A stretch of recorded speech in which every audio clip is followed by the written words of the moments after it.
नमस्कार, स्वागत है आपका अपने यूट्यूब चैनल बी एजुकेटर में। बात करेंगे शिक्षक भर्ती टेट रिजल्ट, तिथि घोषित, मंत्रिमंडल गठन, देखिए किसको मिला कौन सा पद। शिक्षक भर्ती महीनों से लंबित, बीएड वरीयता को लेकर संदेह, कोर्ट ने दिया नियुक्ति का आदेश फिर भी नहीं बने अध्यापक। इन्हीं बिंदुओं पर बात करेंगे। वीडियो स्टार्ट करने से पहले अगर आपको लगता है कि चैनल के माध्यम से आपके राइट्स के लिए आपकी हक की आवाज को उठाया जाता है और शिक्षक भर्ती से संबंधित ऑथेंटिक अपडेट आप तक पहुंचाई जाती है तो निसंकोच आपको चैनल से जुड़ जाना चाहिए। टाइम वेस्ट ना करते हुए हम बिंदुओं पे बात करेंगे। सबसे पहले हम बात करेंगे टेट को लेके। तो जैसा कि चैनल के माध्यम से आपको बताया गया था काफ़ी पहले कि आपका रिजल्ट जो है भले ही इलेक्शन का जो अनाउंसमेंट हो वो 10 तारीख को भले ही डिक्लेयर हो जाए, लेकिन आपको रिजल्ट आपको जो है एंड मार्च तक ही देखने को मिलेगा। उसी के साथ साथ आपको जानकारी मिल गई होगी कि मंत्रिमंडल का गठन यानी कि मंत्री जो है जितने भी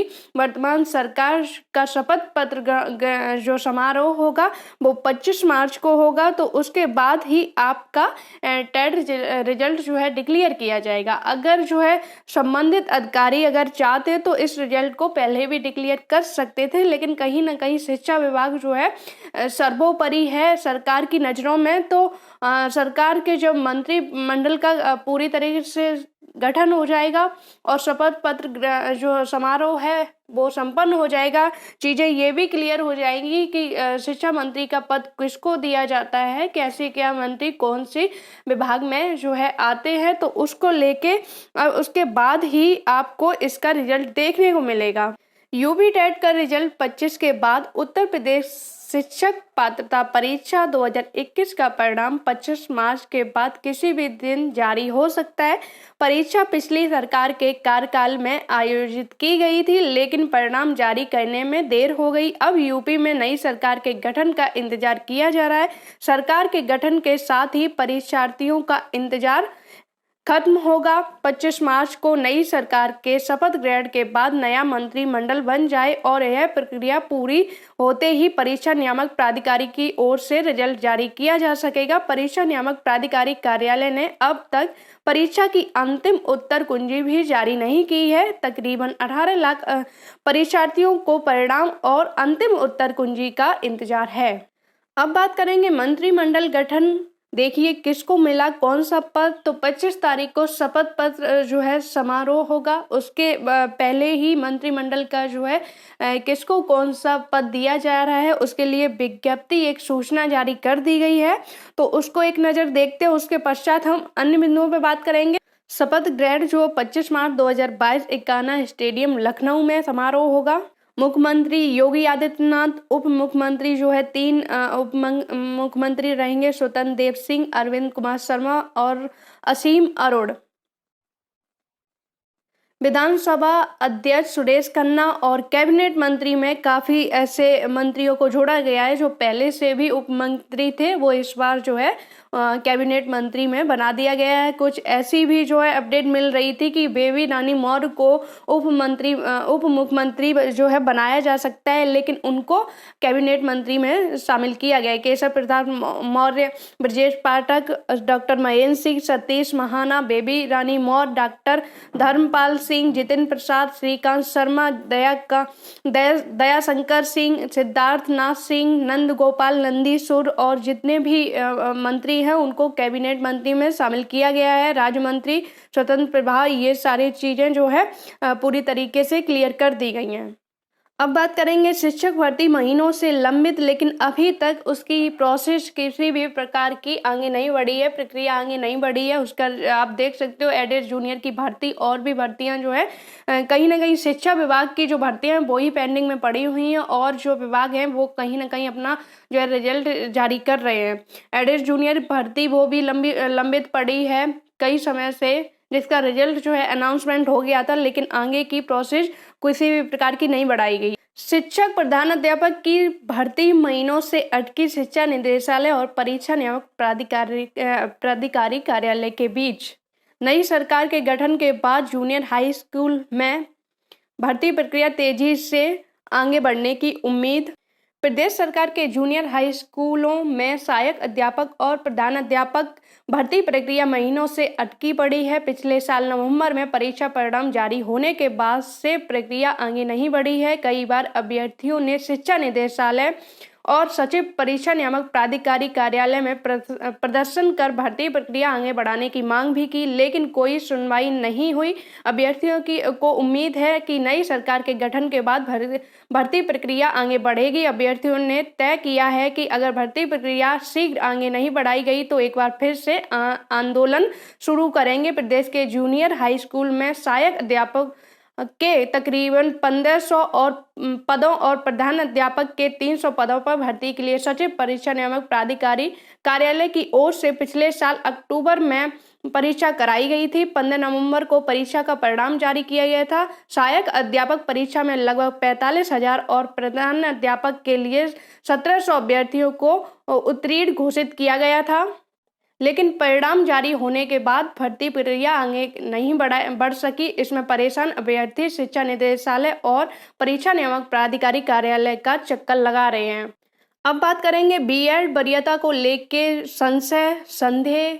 जैसा कि सभी को ज्ञात है कि राजस्थान में बीएड को प्राइमरी लेवल से साफ तौर से अभी जो मान्यता नहीं दी गई है, वरीयता नहीं दी गई है। इसका केस भी सुप्रीम कोर्ट में बीएड के द्वारा जो है फाइट किया जा रहा है कि उनको भी जैसे अन्य राज्यों में बीएड को वरीयता दी गई है प्राइमरी के अप्लाई के लिए। तो राजस्थान सरकार, राजस्थान बोर्ड की तरफ से जो है ये वरीयता बीएड को दी जाए। तो इसी आधार पर जो यूपी के कैंडिडेट हैं जो बीएड किए हुए हैं और जो प्राथमिक में शिक्षक बनने की तैयारी कर रहे हैं, प्राथमिक में जो है शिक्षक बनना चाहते हैं, उनके माइंड में कहीं ना कहीं दिमाग में एक संशय है, एक डाउट है कि आने वाले समय में बीएड का जो है भविष्य क्या होगा और अगर नई भर्ती कोई आती है तो बीएड उसमें लिया जाएगा या नहीं लिया जाएगा। क्या बीएड जो है प्राइमरी से यूपी में हटा दिया जाएगा। तो इसके लिए आप लोगों को एक चीज़ जो है समझनी पड़ेगी कि अभी तक जो है बीएड को वरीयता दी जा चुकी है। आप 69,000 में देख सकते हो, उसमें भी बीएड को वरीयता दी गई है और अभी तक ऐसा कोई रूल्स नहीं आया है कि यूपी में जो है बीएड को प्राइमरी से हटाया जा सके। अगर यूपी के जो गवर्नमेंट अगर ऐसा कोई ऑर्डर निकालती है कि बीएड को नहीं वरीयता दी जाएगी प्राइमरी में, या फिर कैंडिडेट जो आप बीएड के अगेंस्ट है, चाहे वो शिक्षा मित्र हो या फिर चाहे वो बीटीसी हो, अगर उनके द्वारा कोई केस लड़ा जाता है जो कि राजस्थान हाई कोर्ट के ऑर्डर को देख के उसको प्रूफ लगा के अगर लड़ा जाता है तो कहीं ना कहीं जो है मुसीबत एक हो सकती है इन कैंडिडेट के लिए जो बीएड करके प्राइमरी में शिक्षक बनने की उम्मीद रख रहे हैं। लेकिन अभी तक जो है इनका फ्यूचर अभी तक अगर इनका देखा जाए वर्तमान समय में जो है ये शिक्षक के लिए अप्लाई कर सकते हैं और पूर्ण तरीके से ये सेफ है प्राइमरी में अप्लाई करने के लिए। लेकिन अगर भविष्य में इसको लेके ये मैटर सुप्रीम कोर्ट में जाता है, हाई कोर्ट में जाता है, तो कहीं ना कहीं मुसीबत जो है प्रॉब्लम क्रिएट हो सकती है इन अभ्यर्थियों के अगेंस्ट, बीएड अभ्यर्थियों के अगेंस्ट। क्योंकि एक हाई कोर्ट ने, राजस्थान हाई कोर्ट ने जब बीएड को बाहर कर दिया है तो कहीं ना कहीं वो ऑर्डर और भी राज्यों में प्रभावी होता है। तो उसके आधार पर जो है उम्मीद है कि ऐसी उम्मीद बनती है कि बीटीसी को जो है इस पर जीत मिल जाए। बीटीसी या कोई भी कैंडिडेट हो जो बीएड के अगेंस्ट हो, जो चाहते हो कि जो है प्राइमरी में सिर्फ जो प्रशिक्षु अभ्यर्थी हैं उन्हीं को वरीयता दी जाए। तो इसलिए अभी तक बीएड अभ्यर्थी जो है वो पूर्ण तरीके से सेफ है। भविष्य में जो है जो जैसी संभावनाएं होंगी, जैसी परिस्थितियां होंगी वो तय करेंगी कि अगर कैंडिडेट सुप्रीम कोर्ट में जाते हैं तो उसके लिए आपको भी लड़ना पड़ेगा। जो चीज़ें होंगी वो न्यायालय की समझ होंगी, उसमें आप या हम कुछ नहीं कर सकते। दूसरी चीज़ ये भी है कि गवर्नमेंट भी मायने रखती है। अगर गवर्नमेंट ने जो है ऑर्डर आपके फेवर में ऑर्डर दिया है कि बीटीसी को मान्यता दी जाए, तो जो है उसमें भी कोई कुछ नहीं कर सकता।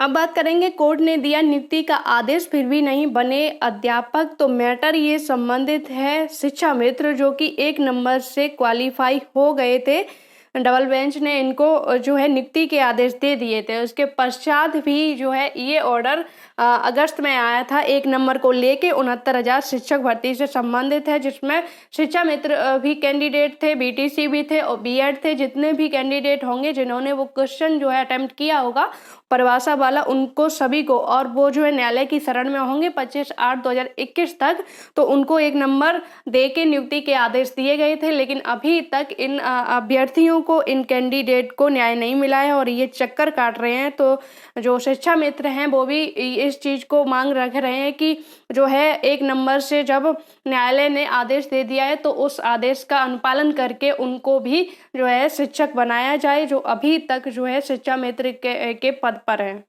लेकिन इससे संबंधित कैंडिडेट जो हैं उनको ये भी जानकारी होगी कि 1 नंबर के अगेंस्ट जो है सरकार सुप्रीम कोर्ट में जाने के लिए हलफनामा लगा चुकी है, एफिडेविट दे चुकी है कि 1 नंबर को चैलेंज करने के लिए सुप्रीम कोर्ट जाएंगे। लेकिन अभी तक सरकार की तरफ से न्यायिक कोई भी किसी भी प्रकार की प्रक्रिया नहीं हुई है।